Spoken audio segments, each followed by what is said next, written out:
चलिए स्टार्ट करते। कल मैंने आप लोगों से बताया था कि कौन कौन सी थी वो मेजर कमिटीज और इनके कौन कौन से चेयरपर्सन। मैंने ये भी बताया था आप लोगों से सरदार वल्लभ भाई पटेल वाली समिति एक बार पूछी गई है, और ये भी कल आप लोगों से कहा था कि क्वेश्चन संविधान सभा के संबंध में जो एमपीपीएससी ने 3 मार्कर में पूछा था वो ये था कि संविधान सभा में कुल कितनी महिला सदस्य थी। अब यहाँ पर आज मैं पहले आप लोगों को संविधान सभा की उन महिला सदस्यों के नाम और वो कौन सी कॉन्स्टिट्यूएंसी से थी उसके बारे में बता देता हूं, उसके बाद हम लोग आगे यहां पर बढ़ेंगे। तो चलिए सबसे पहले हम संविधान निर्माण की 15 नायिकाओं के बारे में बात करने जा रहे हैं।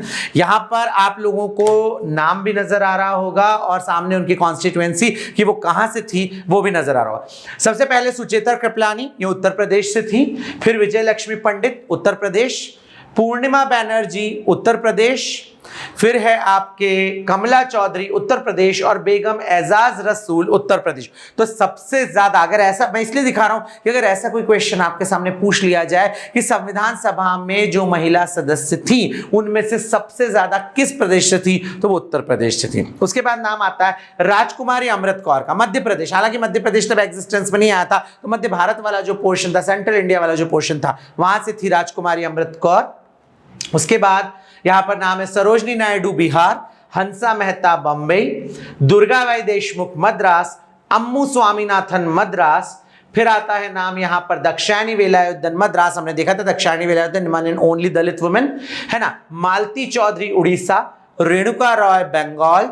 इसके बाद आता है नाम यहां पर लीला रॉय, बंगाल। और एनी मस्कैरिनी, केरला। ये है 15 वो नायिकाएं जिन्होंने हमारे संविधान निर्माण में यहां पर योगदान दिया। चलिए एक बार फिर से इनके नाम देख लीजिए ताकि आप लोगों को इनके नाम और इनकी कॉन्स्टिट्यूएंसी याद हो। अगर कहीं कोई ऐसा डीप क्वेश्चन बन जाए तो आपको आना चाहिए।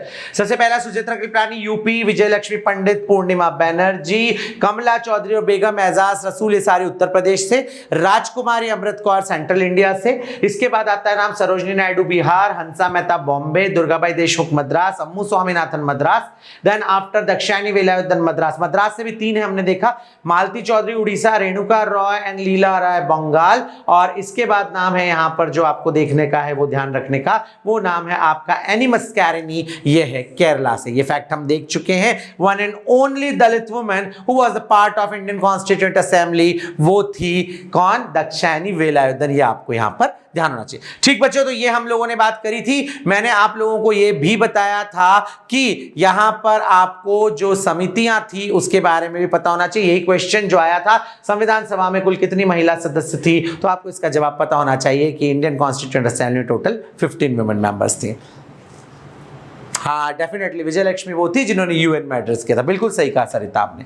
ठीक, चलिए अब आते हैं अपने वाले जो टॉपिक हम पढ़ रहे थे उसकी तरफ। एक बार ये पोर्शन भी देख लीजिए। कल बिल्कुल जाते जाते हम लोगों ने देखा था, मैं फिर से साइड में हटकर आपको ये पोर्शन दिखा रहा हूं, कमिटीज और उनके चेयरपर्सन। ड्राफ्टिंग कमिटी यानी प्रारूप समिति, डॉक्टर BR अंबेडकर। फिर है ऑर्डर ऑफ बिजनेस कमिटी, कार्य संचालन समिति, KM मुंशी। देन आफ्टर नाम आता है यहां पर संघ शक्ति समिति, union power committee, Pandit Jawaharlal Nehru. Then after advisory committee on fundamental rights and minorities यानी मौलिक अधिकार और अल्पसंख्यकों संबंधी सलाहकारी समिति, सरदार वल्लभ भाई पटेल। देन आफ्टर यहां पर है यूनियन कॉन्स्टिट्यूशन कमिटी, संघ संविधान समिति, पंडित जवाहरलाल नेहरू। प्रक्रिया नियम समिति, committee on the rules of procedure, doctor Rajendra Prasad. फिर है आपकी मूल अधिकारों की उप समिति, fundamental right sub committee, JB Kripalani. यहां पर उसके बाद नाम आ रहा है स्टेट कॉन्स्टिट्यूशनल कमिटी ने प्रांतीय संविधान समिति, सरदार वल्लभ भाई पटेल। अल्पसंख्यक उप समिति, minority sub committee, HC Mukherjee. Then after राज्यों के लिए समिति ने राज्य समझौता करने वाली स्टेट कमिटी जो है जवाहरलाल नेहरू। संविधान सभा के कार्यों संबंधी समिति, committee on functions of the constituent assembly, GV Mavalankar. और ये क्वेश्चन जो पूछा गया वो ये कि Sardar Vallabh Bhai Patel was chairperson of which committee और कमिटीज ऑफ कॉन्स्टिट्यूएंट असेंबली, तो आपको बताना है he was the chairperson of mainly 2 major committees, constitute advisory committee on fundamental rights and minorities and another provisional constitutional committee. ठीक, तो ये वाला पोर्शन हम लोगों ने देखा बच्चों। चल अब आते हैं वापस आज वाले पोर्शन पर, जो पोर्शन हम लोग कर रहे थे। आज यहां पर इन कमिटीज के बाद में हम लोग प्रारूप समिति की तो डिटेल करेंगे सरिता, अभी बिल्कुल प्रारूप समिति वाला डिटेल डिस्कशन आज करना बाकी है, उसी के क्वेश्चंस हम लोग यहां पर डिस्कस करेंगे। तो प्रारूप समिति यानी ड्राफ्टिंग कमिटी के बारे में आज यहां पर डिटेल डिस्कशन करते हुए कौन कौन से क्वेश्चंस उससे बन सकते हैं उसके बारे में बच्चों हम लोग यहां पर बात करेंगे।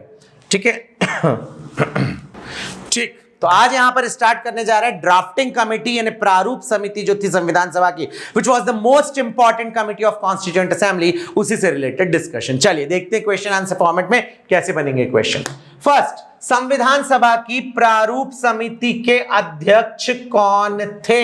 Who was the chairperson of drafting committee of constituent assembly? जवाब आप सभी को पता है, लेकिन आपको जो एक बात यहां पर ध्यान रखनी वो ये कि मध्य प्रदेश पीएससी में कभी भी ये क्वेश्चन 3 मार्कर में नहीं आया है। राजस्थान पीसीएस का मैंने यहां पर नाम लिखा है, राजस्थान पीएससी में 2018 में ये क्वेश्चन एज 3 मार्कर पूछा है। तो इस बार हमारे यहां ये क्वेश्चन पूछे जाने के फुल ऑन चांसेस है, क्योंकि आप सभी जानते हैं कि प्रिलिमिनरी एग्जाम में क्वेश्चन कई बार एमपीपीएससी ने पूछा, बट मेंस में नहीं पूछा है, तो पूछे जाने के चांसेस। 3 मार्कर आपको सिंपली बताना है, प्रारूप समिति के अध्यक्ष डॉक्टर भीमराव अंबेडकर, सिंपल नाम doctor Bhimrao Ambedkar was the chairperson of drafting committee of constituent assembly. ये तो बात हुई उसके चेयरपर्सन की।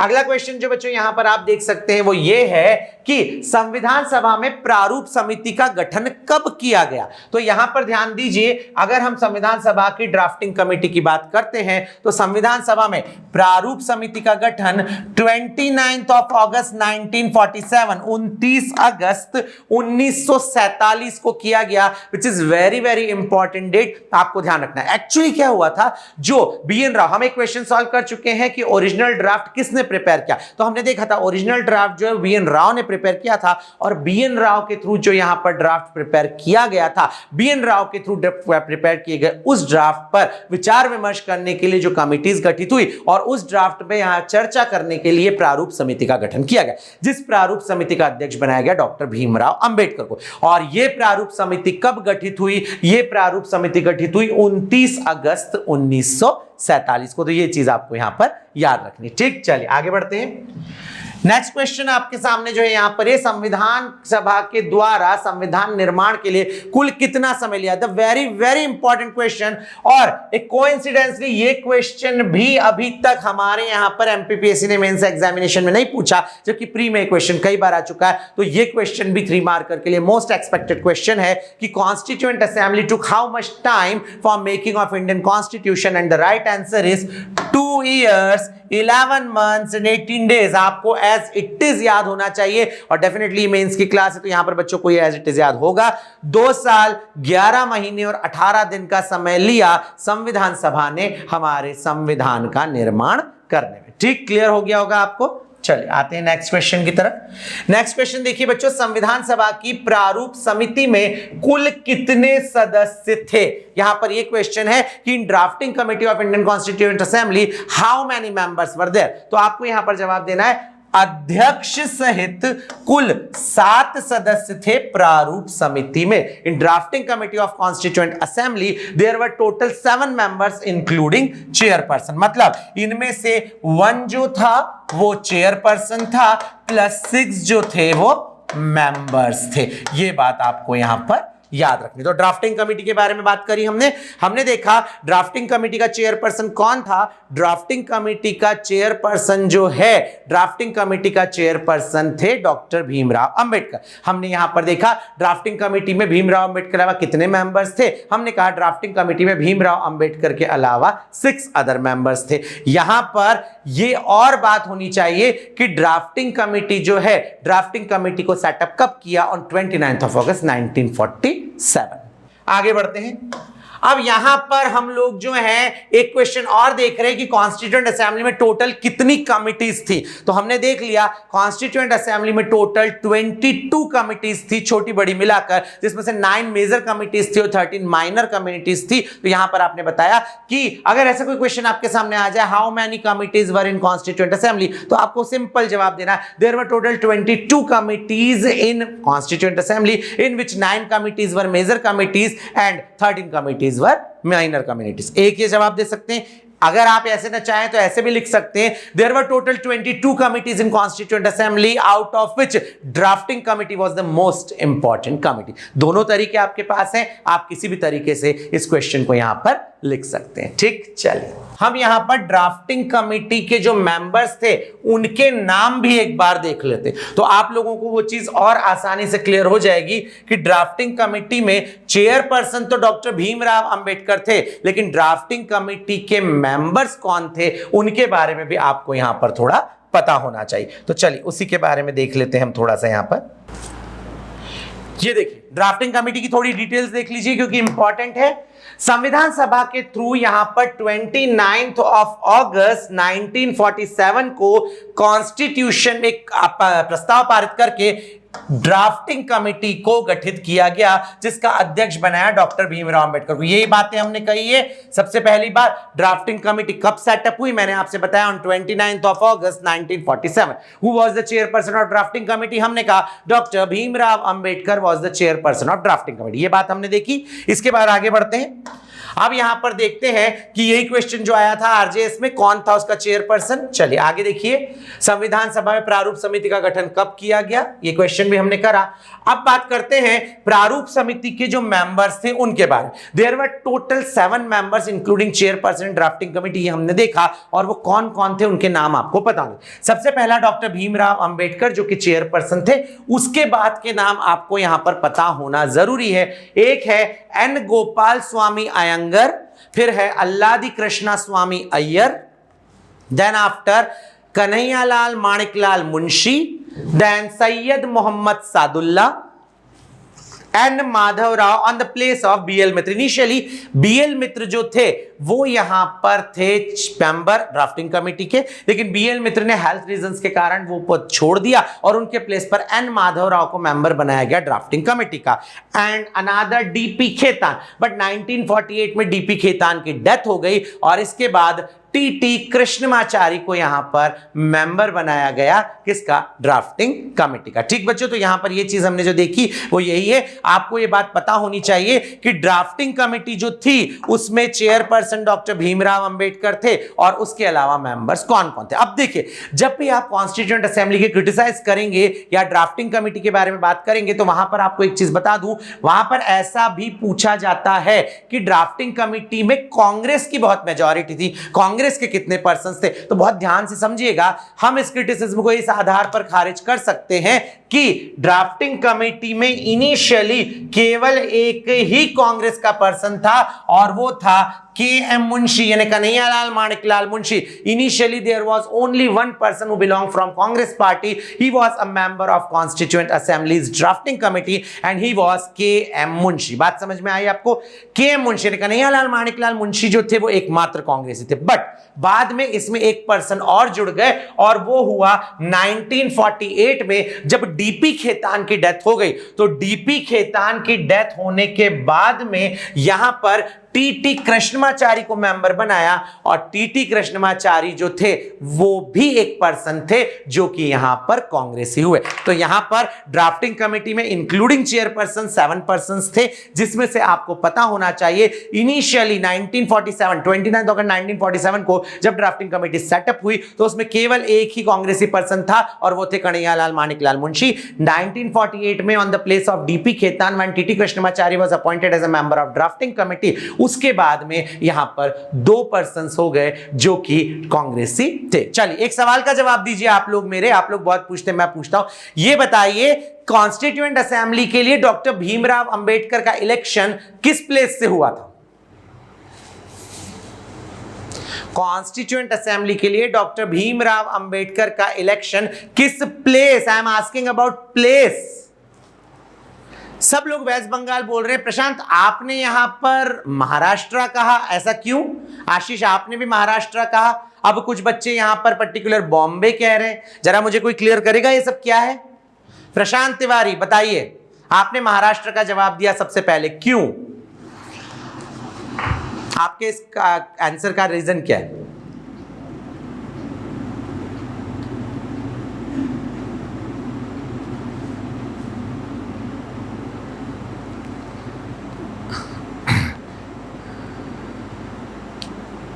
गैस किया, वाह, आप मेंस की क्लास में गैस कर रहे हैं प्रशांत तिवारी, बहुत अजीब बात है।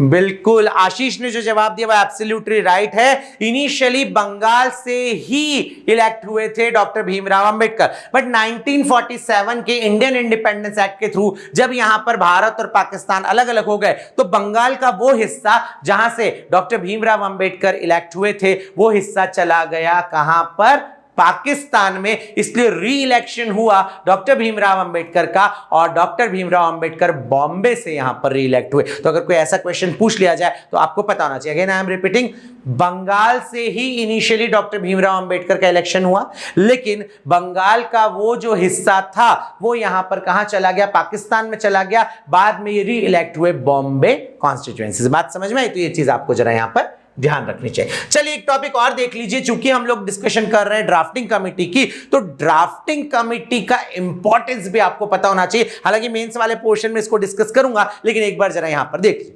तो अगर हम ड्राफ्टिंग कमेटी के इंपॉर्टेंस की बात करते हैं तो क्या इंपॉर्टेंस है? सबसे पहला, review the proposals of the committees and finalise those proposals. आप सभी जानते हैं कि बी.एन. राव ने जो ड्राफ्ट प्रिपेयर किया था उस ड्राफ्ट पर डिस्कशन करने के लिए यहां पर छोटी बड़ी मिलाकर 22 कमिटीज को क्रिएट किया। तो ये जो कमिटीज गठित हुई थी, इनके द्वारा जो भी प्रस्ताव पेश किए गए उन पर विचार करने के लिए और उनको फाइनलाइज करने के लिए, अंतिम रूप देने का काम यहां पर किसने किया? ये काम किया प्रारूप समिति ने। तो ये उसका एक इंपॉर्टेंस। दूसरा इंपॉर्टेंस में आप यहां पर डिस्कस कर सकते हैं, प्रारूप समिति ने भारत जैसे इतने बड़े देश के लिए जिसकी जनसंख्या उस वक्त भी लगभग 35 करोड़ थी, तो यहां पर भारत जैसे इतने बड़े देश के लिए एक ऐसा ड्राफ्ट कॉन्स्टिट्यूशन का प्रिपेयर किया जिसको कि सभी ने एक्सेप्ट किया, सर्वमान्य रूप से उसे एक्सेप्ट किया गया। नेक्स्ट इंपॉर्टेंस आप यहां पर यह बता सकते हैं, प्रारूप समिति के थ्रू जो ड्राफ्ट प्रिपेयर किया गया, ये इसमें फ्यूचर और प्रेजेंट दोनों सर्कमस्टेंसेस को ध्यान रखा गया और बहुत ज्यादा टाइम ना लेते हुए बहुत जल्दी ड्राफ्ट प्रिपेयर कर दिया, जिससे कि हमारा कॉन्स्टिट्यूशन जो है वो बन सका। एक इंपॉर्टेंस और आप यहां पर बता सकते हैं, कंडीशन। यहां पर विदेश में उस वक्त कई तरह की इनइक्वालिटीज, कई तरह के चैलेंजेस थे, चाहे फिर वो सोशल रीजंस हो, इकोनॉमिक हो, पॉलिटिकल हो, रिलीजियस हो, कास्टियस हो, इन सारी की सारी इनइक्वालिटीज के बावजूद ड्राफ्टिंग कमेटी ने एक ऐसा कॉन्स्टिट्यूशन प्रिपेयर किया था जो कि यहां पर बहुत ही बेहतरीन है। इसे हम एक बेहतरीन तरीके से कॉन्स्टिट्यूशन कह सकते हैं। बात समझ में आई आपको? तो ये बच्चों यहां पर ध्यान दीजिएगा प्लीज, कॉन्स्टिट्यूएंट असेंबली की ड्राफ्टिंग कमेटी का इंपॉर्टेंस हमने देखा। आपको मेंस में अगर ऐसा कोई क्वेश्चन 5 मार्कर में आ जाए तो आपको वहां पर कैसे लिखना है, सिंपल वर्ड्स में आप इसको मेंशन करिए। सबसे पहला, ड्राफ्टिंग कमेटी ने जितनी भी प्रेस कमिटीज के प्रस्ताव थे उनको सुना और उन्हें फाइनलाइज किया। दूसरा, उसने कंट्री के लिए एक ऐसे कॉन्स्टिट्यूशन का ड्राफ्ट प्रिपेयर किया जो कि सर्वमान्य था। तीसरा, यहां पर देश में कितनी तरह की सामाजिक, आर्थिक, राजनीतिक, धार्मिक कई आधारों पर जो असमानताएं थी, चुनौतियां थी, उनको दूर करते हुए एक बेहतरीन संविधान का निर्माण किया। और साथ ही साथ आपको यह बात भी बतानी है कि ड्राफ्टिंग कमेटी ने बहुत ही कम समय में वर्तमान और भावी परिस्थितियों को ध्यान में रखते हुए यहां पर इसका प्रिपरेशन किया। ठीक है। सरिता, एक्चुअली जवाहरलाल नेहरू जो थे उनको बहुत सारी अदर कमिटीज का वहां पर चेयरपर्सन बनाया हुआ था, और वन मोर थिंग, कांग्रेसी बहुत ज्यादा हो जाते, इसीलिए उन्हें वहां पर मेंबर के रूप में अपॉइंट नहीं किया। और चेयरपर्सन भीमराव अंबेडकर को इसलिए बनाया ताकि यहां पर एक कॉन्स्टिट्यूएंट असेंबली जो ड्राफ्ट प्रिपेयर कर रही है उसमें हमारे जो दलित हैं उनके भी इंटरेस्ट को ध्यान में रखा जा सके। ठीक, चलिए अब बढ़ते हैं आगे। ये क्वेश्चन हो चुका है हमारा, ये भी हमने देख लिया, ये भी हम बात कर चुके हैं। कितनी कमिटीज थी ये भी हम देख चुके हैं, और 5 वुमेन मेंबर्स के नाम ये भी हम देख चुके हैं। चलिए एक क्वेश्चन और देखिए प्लीज। यहां पर ये क्वेश्चन ऐसा है, कॉन्स्टिट्यूएंट असेंबली ने कॉन्स्टिट्यूशन मेकिंग में जो टोटल कितने सेशंस हुए थे। अब प्री में तो यहां पर एक क्वेश्चन बहुत इंपॉर्टेंट होता है, आपको यहां पर ध्यान रखना चाहिए दैट कॉन्स्टिट्यूएंट असेंबली में संविधान निर्माण तक कुल 11 सत्र आयोजित हुए थे, यानी 11 सेशंस हुए थे। ये बात आपको यहां पर ध्यान रखना है। अरे अभी तो रीना 3 मार्कर चल रहा है, अभी तो 5 मार्कर बचा है, देन आफ्टर हम 11 मार्कर पे आएंगे बेटा, सारे सेगमेंट्स आपको दिखाए जाएंगे, डोंट वरी। ठीक, तो ये क्वेश्चन है कितने सेशंस हुए थे, कुल 11 सत्र हुए थे, कुल 11 सेशन यहां से हुए थे। ठीक, ये इतने सारे क्वेश्चंस जो हमने देखे वो 3 मार्कर पोर्शन में थे। अब आप लोगों के पास पीडीएफ है, उम्मीद करता हूं कि आप लोगों ने उस पीडीएफ को खोलकर पढ़ा होगा। अगर आपके कोई डाउट है तो पूछिए, वरना कॉन्स्टिट्यूएंट असेंबली के हम लोग 5 मार्कर क्वेश्चंस की तरफ बढ़ते हैं।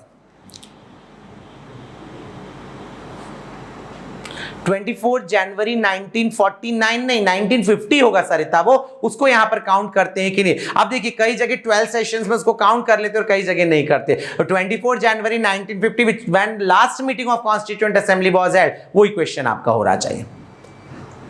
मैं वही बता रहा हूं आपको, 24 जनवरी 1950। हाँ ये कहां से हो रहे राजधर, 3 साल 1 महीना 16 दिन, ये मैंने आपको सीधा बता दिया, ऐसा आंसर गलत हो जाएगा। आपको 2 साल 11 महीने 18 दिन ही लिखने, ये 3 साल 1 महीना 16 दिन का नहीं लिखना है, ये टाइम पीरियड नहीं लिखना है आपको राजधर, ठीक है।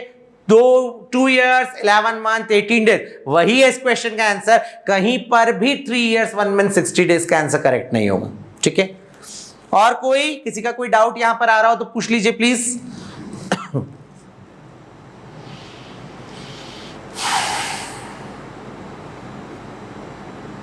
आगे बढ़े, स्टार्ट करें 5 मार्कर वाला पोर्शन।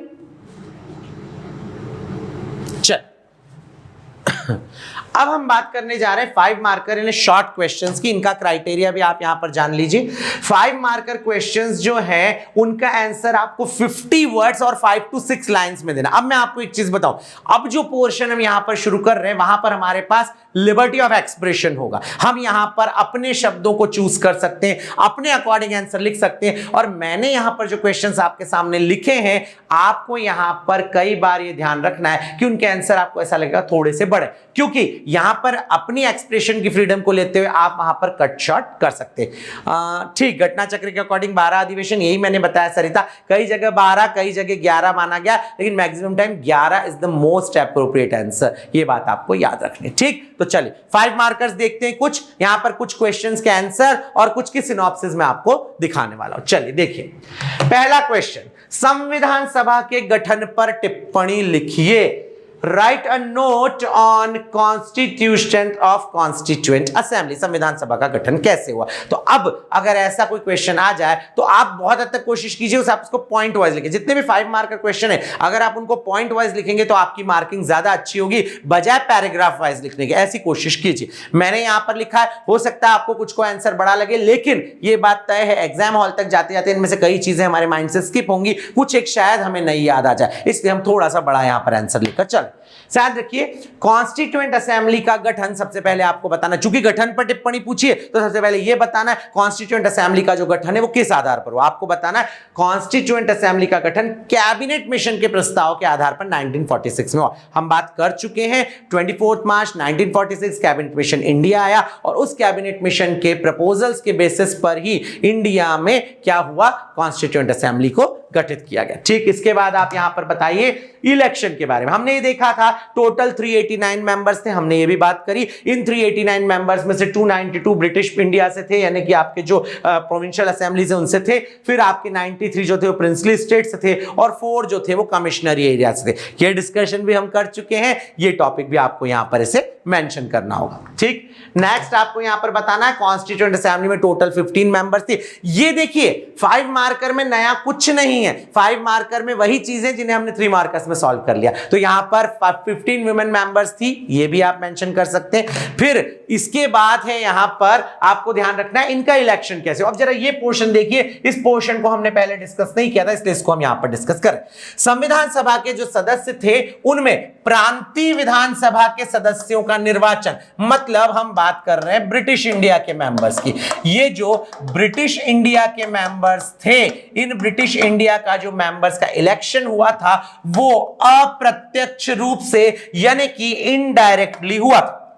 इसके अगेंस्ट अगर हम यहां पर बात करते हैं कि जो देशी रियासत प्रिंसली स्टेट्स के मेंबर थे उनका चुनाव कैसे हुआ था, तो उनको यहां पर चुनाव के माध्यम से नहीं बल्कि नॉमिनेट किया गया था रियासतों के प्रमुख द्वारा। प्रिंसली स्टेट्स के जो मेंबर्स थे वो नॉमिनेटेड थे जो हेड ऑफ द स्टेट्स है उनके थ्रू। तो ये बात बच्चों यहां पर याद रखें। मान लीजिए आपके सामने ऐसा कोई क्वेश्चन पूछ लिया जाए कि ऐसा क्यों कहा जाता है कि संविधान सभा संविधान सभा आंशिक रूप से निर्वाचित और आंशिक रूप से जो है नामांकित सभा थी, ऐसा कुछ क्वेश्चन है। पार्शली इलेक्टेड पार्टली नॉमिनेटेड थी कॉन्स्टिट्यूएंट असेंबली, ऐसा क्यों कहा जाता, तो आपको पता होना चाहिए। इसलिए क्योंकि जो ब्रिटिश इंडिया के मेंबर्स थे जिन्हें प्रांतीय विधानसभा के सदस्यों से चुना गया था, वो सारे के सारे इनडायरेक्टली इलेक्ट हुए थे, जबकि आपका जो देशी रियासतों वाला ने प्रिंसली स्टेट के जो मेंबर हैं वो कैसे इलेक्ट हुए थे, वो प्रिंसली स्टेट्स के मेंबर्स को नॉमिनेट किया गया था उन स्टेट्स के हेड के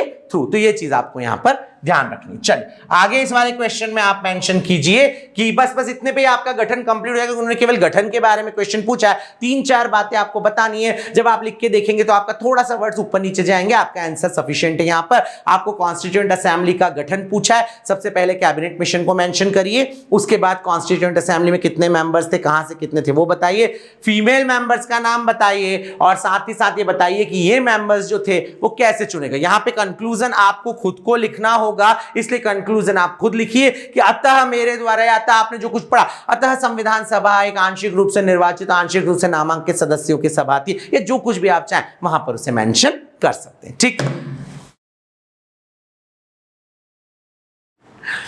मैं क्या बता सकता हूं नवदीप, मेरे अकॉर्डिंग तो मैं यहां पूरा बता रहा हूं, मुझे लगता है कि इससे बाहर जाने के चांसेस नहीं है, तो आपके लिए सफिशिएंट। हाँ, दलित महिला का नाम आप बिल्कुल लिख सकती है सरिता, आपको याद रहे तो बहुत अच्छी बात है। टोटल कितने पॉइंट्स तो बता पाना मुश्किल है रवि, लेकिन हाँ 5 to 6 पॉइंट्स तो होना ही चाहिए मिनिमम, एक आध पॉइंट ऊपर होगा तो कोई दिक्कत नहीं। हाँ, मैं 5 मार्कर में ही बता रहा हूं रवि आपको, है ना, 5 मार्कर में ही बता रहा हूं। आपने शायद क्राइटेरिया नहीं देखा कि आपको यहां पर पता होना चाहिए कि 5 to 6 लाइंस, और यहां पर उन्होंने क्या कहा कि 6 मार्कर्स 5 मार्कर। हाँ, बिफोर मेंस एग्जामिनेशन सरिता ये हो जाएगा डेफिनेटली। देखिए रीना, 11 मार्कर में तो कंक्लूजन मैंडेटरी है, लेकिन अगर आप यहां पर चाहें तो एक लाइट का कंक्लूजन 5 मार्कर में लिख दीजिए, अगर क्वेश्चन ऐसा है जिसमें लिखा जा सकता है तो। ठीक, चलिए आगे बढ़ते हैं। एक क्वेश्चन और देखिए 5 मार्कर में कैसा क्वेश्चन आपके सामने आ सकता है। क्वेश्चन देखिए प्लीज, संविधान सभा द्वारा किए गए कार्यों पर प्रकाश डालिए, explain the functions of constituent assembly. यहां पर थोड़ा सा डिफरेंट समझिए। अब यहां पर आपको कुछ चीजें और पता होनी चाहिए। स्टार्टिंग तो आपको सब जगह एक सी लेनी है, जहां भी कॉन्स्टिट्यूएंट असेंबली की बात की जाए तो यहां पर कॉन्स्टिट्यूएंट असेंबली की बात में क्या होगा, 1946 में कैबिनेट मिशन के प्रपोजल्स के बेसिस पर कॉन्स्टिट्यूएंट असेंबली क्रिएट हुई। हमेशा यही बात हम करेंगे जब भी हम 5 मार्क का क्वेश्चन कर रहे हैं, तो इंट्रोडक्शन में तो बस आपको कैबिनेट मिशन को मेंशन करना है, यही चीज आप यहां पर बता, क्योंकि यहां तो इतने सारे क्वेश्चन इसलिए रिपीटेशन लग रहा है, वहां इतने सारे क्वेश्चन कॉन्स्टिट्यूएंट असेंबली से तो आएंगे नहीं, तो इसलिए आप यहां पर अपने क्वेश्चन में कैबिनेट मिशन के प्रपोजल्स के बेसिस पर 1946 में इंडिया में संविधान सभा का गठन किया, ऐसे अपने इंट्रोडक्शन लीजिए, और फिर उसके प्रमुख कार्यों की चर्चा निम्न प्रकार है। देखिए यहां पर सबसे पहले संविधान का निर्माण, आप सबको पता है making of constitution was the major function of constituent assembly. तो संविधान का निर्माण 2 वर्ष 11 माह और 18 दिन का समय लेकर संविधान सभा द्वारा किया। यह पहला पॉइंट है आपका, संविधान का निर्माण। आप चाहें तो हेडिंग वाइज भी लिख सकते हैं, मैंने हेडिंग वाइज लिखा है ताकि समझने में आसानी हो। अगर हेडिंग हमारे पास हो और हम केवल हेडिंग भर भी याद रख लें तो इतना पड़ा होता है कि उसके अंदर हम कुछ लिख सकते हैं। तो संविधान का निर्माण, बस आपको ये बताना है संविधान सभा द्वारा 2 वर्ष 11 माह और 18 दिन का समय लेकर संविधान का निर्माण किया। इसके बाद आपको यहां पर बताना है संसद के रूप में कर। अब जरा इस पोर्शन को समझिए, उसके बाद आपके क्वेश्चंस पूछेगा। देखिए आपको एक बात बता दूं कि कॉन्स्टिट्यूएंट असेंबली ने 26 नवंबर 1949 को भारत के संविधान को अडॉप्ट किया। उसके बाद जब 1951-52 के जनरल इलेक्शंस हुए, तब तक हमारी कॉन्स्टिट्यूएंट असेंबली एंट्रिम पार्लियामेंट ने अंतरिम संसद के रूप में भी कार्य कर रही। तो यहां पर जब हम संविधान सभा के कार्यों की चर्चा करते हैं तो संसद के रूप में कार्य करना भी यहां पर उसका एक कार्य। क्या क्या बताएंगे? पहले आम चुनाव होने तक संविधान सभा ने एंट्रिम पार्लियामेंट यानी यहां पर अंतरिम संसद के रूप में कार्य किया। इसमें मुख्य रूप से क्या क्या काम किए उन्होंने? राष्ट्रपति का निर्वाचन कैसे होता है ये किया, मंत्रिमंडल का गठन किया, विदेश नीतियों जैसे कार्यों का संचालन किया। अगर आपको ये पॉइंट याद न रहे कोई दिक्कत नहीं है, आप यहां पर केवल बता सकते हैं भारत में 1951-1952 के आम चुनाव होने तक संविधान सभा ने अंतरिम संसद के रूप में कार्य किया। बस इतने पे आपका यहां पर पोर्शन कंप्लीट हो जाएगा। ठीक, चलिए आगे बढ़ते हैं। अगला काम यहां पर जो आपको ध्यान रखना है वो ये है कि संविधान सभा के द्वारा कानून निर्माण भी किया गया। इसीलिए आपसे यहां पर ये बात ध्यान रखने को कही जा रही। क्यों? क्योंकि आपने देखा एंट्रिम पार्लियामेंट के रूप में वर्क कर रही थी हमारी कॉन्स्टिट्यूएंट असेंबली, तो यहां पर उन्होंने क्या करा, संविधान का निर्माण तो किया, उसके अतिरिक्त फर्स्ट लेजिस्लेचर के रूप में लॉ मेकिंग भी कानून निर्माण का काम भी किया। अब एक बात बहुत इंपॉर्टेंट, बहुत ध्यान से सुनिए, संविधान सभा में जब यहां पर संविधान सभा ने संसद के रूप में कार्य किया तो वास्तव में 2 अध्यक्ष हो गए। बहुत ध्यान से समझिएगा। हमने देखा था राजेंद्र प्रसाद थे संविधान सभा के अध्यक्ष। मैं आपको एक नाम और बता रहा हूं जो है जीवी मावलंकर। गणेश वासुदेव मावलंकर। तो जब भी संविधान सभा द्वारा संविधान निर्माण किया जाता था, मतलब जब कॉन्स्टिट्यूएंट असेंबली क्या करती थी, कॉन्स्टिट्यूशन बनाती थी, तो उस समय यहां पर संविधान सभा के अध्यक्ष कौन हो जाते थे, डॉक्टर राजेंद्र प्रसाद। लेकिन जब संविधान सभा लॉ बनाती थी, कानून बनाती थी, तो उस समय इसके अध्यक्ष हो जाते थे डॉक्टर गणेश वासुदेव मावलंकर, यानी जीवी मावलंकर। ये बहुत इंपॉर्टेंट फैक्ट है, आपको पता होना चाहिए। तो हम बात कर रहे हैं संविधान सभा के कार्यों के संबंध में। मैंने आपसे बताया संविधान सभा द्वारा जब भी संविधान के निर्माण का कार्य किया जाता था, तो हमने देखा 11 दिसंबर 1946 को संविधान सभा के अध्यक्ष के रूप में डॉक्टर राजेंद्र प्रसाद को चुना, वो यहां पर अध्यक्ष के रूप में कार्य कर रहे।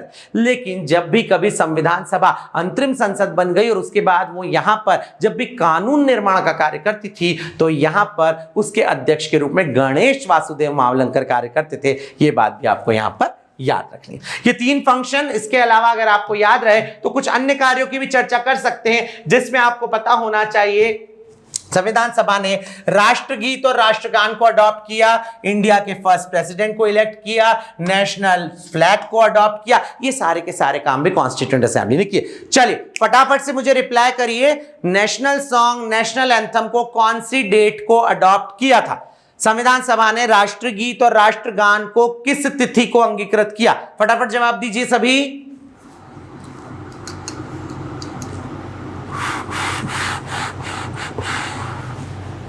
ठीक, जितने जवाब आ रहे हैं बोर्ड पे दिखिए मुझे, वो सही है। इसका जवाब है 24 जनवरी 1950। ठीक, चलिए अब ये बताइए संविधान सभा ने डॉक्टर राजेंद्र प्रसाद को फर्स्ट प्रेसिडेंट ऑफ इंडिया के रूप में कब इलेक्ट किया? जल्दी जवाब दीजिए। कौन सी तारीख को संविधान सभा ने डॉक्टर राजेंद्र प्रसाद को इलेक्ट किया था यहां पर प्रथम राष्ट्रपति के रूप में? ठीक, ये भी सेम डेट है, 24 जनवरी 1950। तीसरा क्वेश्चन, नेशनल फ्लैग को कब अडॉप्ट किया, राष्ट्रीय ध्वज को कब अंगीकृत किया था हमारी संविधान सभा ने? रिप्लाई कीजिए, तारीख सन के साथ लिखिए, केवल तारीख नहीं ईयर भी बताइए प्लीज। ठीक, 22 जुलाई 22 जुलाई 1947 है वो डेट जिस डेट को हमारे नेशनल फ्लैग को अडॉप्ट किया। चर्चा यहां पर चूंकि कार्यों की हो रही तो मैंने आपसे 2-3 चीजें और शेयर कर ली। भारतीय संविधान सभा द्वारा यहां पर कुछ अन्य कार्यों का भी संचालन किया, जिसमें नेशनल सॉन्ग, नेशनल फ्लैग को अडॉप्ट किया गया ऑन 24 जनवरी 1950। इसके बाद राष्ट्रीय ध्वज की बात करें तो उसे 22 जुलाई 1947 को अंगीकृत किया और भारत के प्रथम राष्ट्रपति के रूप में डॉक्टर राजेंद्र प्रसाद को यहां पर चुना गया 24 जनवरी 1950 को। ठीक, तो बच्चों ये हमने क्वेश्चन देखा। कुछ और 5 मार्कर और 11 मार्कर का डिस्कशन आपसे करेंगे नेक्स्ट लेक्चर में। अभी सर आ गए हैं, आज यहीं पर रोकेंगे। पढ़कर आइएगा, कुछ क्वेश्चन से तो मंडे को सॉल्व करते हैं। ठीक, थैंक यू सो मच।